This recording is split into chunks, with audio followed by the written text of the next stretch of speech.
I'm Glenn Crooks, and we're in Qatar at Al Bayat Stadium, which is affectionately known as the tent. As you can see on my walk up from the outside, really cool structure. And then you get inside, and it really enhances the atmosphere. Very loud tonight.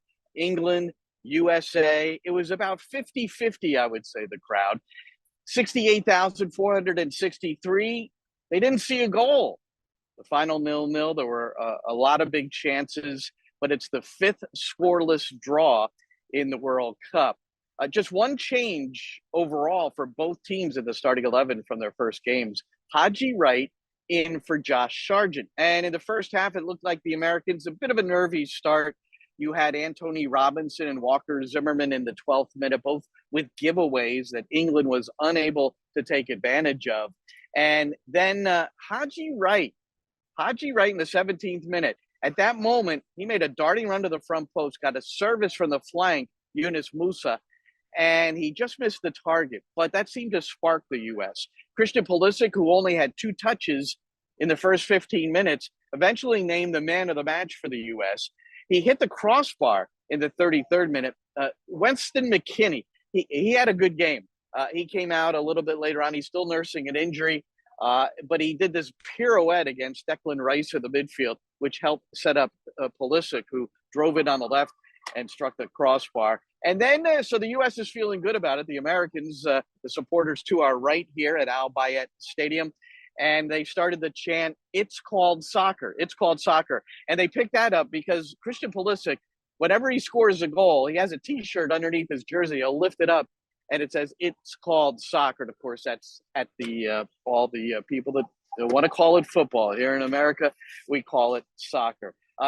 Matt Turner, the American goalkeeper, whose story is very Rudy-like, his meteoric rise, and now starting for the U.S. men's national team, shot stopper extraordinaire, and they needed him in the 45th minute plus 1 stoppage time of the first half.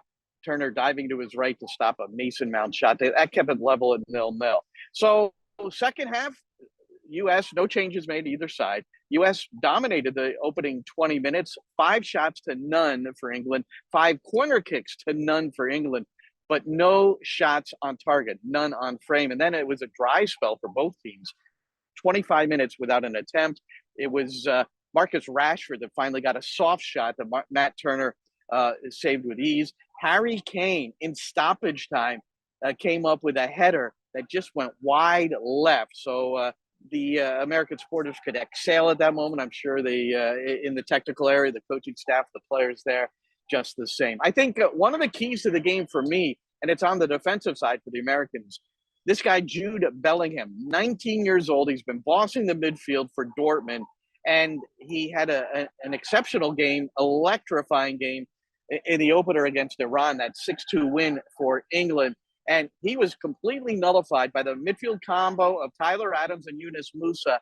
And then tracking his runs in the channel, which he does so well, were both Tim Ream and Walker Zimmerman. So those 4 in particular, those individuals, they pushed Bellingham to the bench in the 67th minute. And that's when Jordan Henderson came on. And Henderson really didn't add much to the game either. So here's how we stand. Because, and maybe I should have opened with the fact that the U.S. needs to win their 3rd game against Iran based on the standings in Group B. That'll be next Tuesday. England on top of Group B on 4 points. Then it's Iran, 3 points after their victory over Wales earlier today.